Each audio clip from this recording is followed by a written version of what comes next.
were I was supporting Kurt Brandon from Spear of Destiny at Baildon Social Club. Wow. Does anyone know Keenan? John F. Keenan? Yeah. He used to, he basically promoted loads of bands through the 90s at the Duchess, at the new Roscoe, and for some reason he likes my stuff, and he's had me up there quite a few times, but I was outside afterwards, and I actually pulled it off for once, and we're outside having a seat.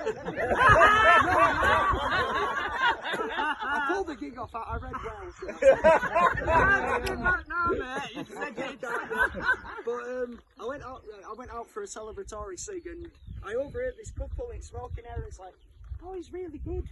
He's a bit cheap though, isn't he? So, content-wise, I think they meant. Anyway, this is for them. This is called Cheap. I'm cheap, but I'm not as cheap as your girlfriend or that stupid haircut you paid for to sit an interview on a job that you didn't get, a tin of cat food for your dinner for a kickback on the shrapnel you found outside the shops, eternally grateful that you managed to survive, that you're able to get by on a marginalisation that offers very little.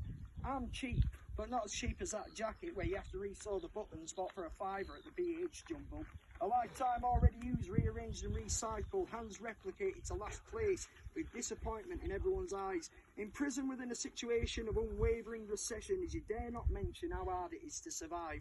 I'm cheap, but not as cheap as this ode that gets emptier as I continue to write about something that you've already been told of. That the ground has broken under our feet as we drift even slower, hurtling into defeat.